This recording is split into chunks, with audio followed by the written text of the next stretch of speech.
Vous savez, les gens vont dire, à l'époque de Louis XIV ou le siècle glorieux de Voltaire.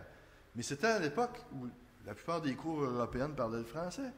La France elle-même n'était pas française, de langue française. Les trois quarts des Français ne parlaient pas le français.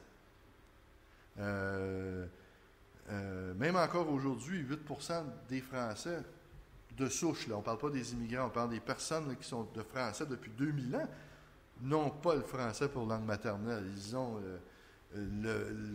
langue pour langue maternelle le breton, l'alsacien, le franco-provençal, l'occitan, le normand, le picard, le ch'ti.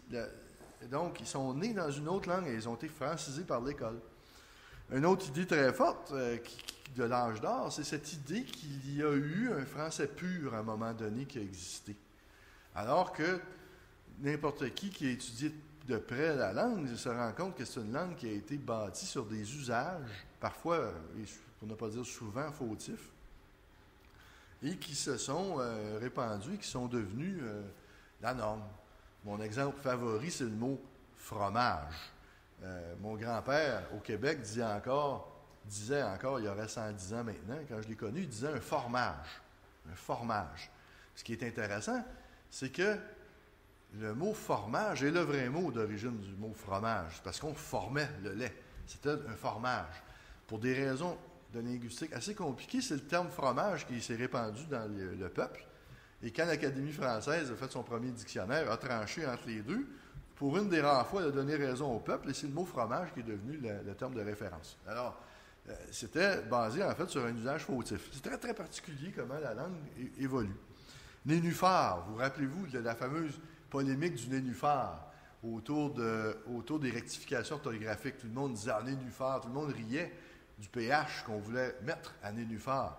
Mais c'est parce que quand l'Académie française a fait la 8e édition de son dictionnaire en 1935, ils se sont trompés. Ils ont mis un PH à nénuphar en pensant que c'était un mot grec, pour faire grec. Alors on se bat avec ça. Donc, c'est pour vous dire que la langue se bâtit selon des usages assez complexes et parfois fautifs. Il faut bien l'admettre.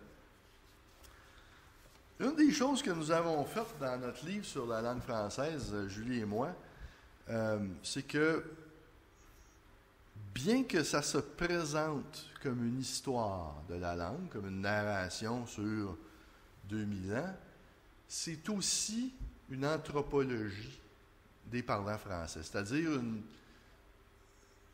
un portrait mental de l'univers que partagent ces personnes-là. Des valeurs communes. Une des choses que nous avons faites dans notre livre sur la langue française, Julie et moi, c'est que bien que ça se présente comme une histoire de la langue, comme une narration sur 2000 ans, c'est aussi une anthropologie des parlants français, c'est-à-dire un portrait mental de l'univers que partagent ces personnes-là. Des valeurs communes. Une idée très forte de la norme, ça paraît dans leur élocution qui est absolument phénoménale, mais ça veut dire qu'en réalité, souvent ils vont se déclarer non bilingues vis-à-vis de quelconque autre langue, même s'ils la parlent assez bien, parce que dans leur esprit, ils ne le parlent pas assez bien. Mais ils le parlent assez bien pour se faire comprendre. Mais j'ai fréquemment rencontré des Français qui me disaient, par exemple, « je ne parle pas l'anglais du tout ». Et là, dans un autre contexte, parler anglais à ma femme de façon totalement compréhensible, mais eux se disaient pas bilingues. Alors, bref, parce qu'ils ont une idée très très haute de leur culture de la langue, dans leur propre langue, ils assument par réflexe que pour se déclarer ou pour même essayer de parler une autre langue, ils doivent arriver à un niveau de maîtrise très élevé pour oser se jeter dans cette langue-là.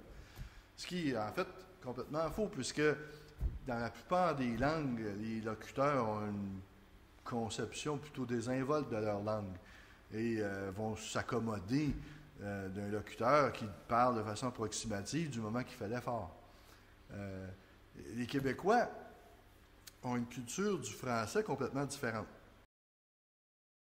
Donc, il y a une culture de la langue qui s'est développée dans la langue française qui est une culture puriste, à laquelle les locuteurs adhèrent plus ou moins,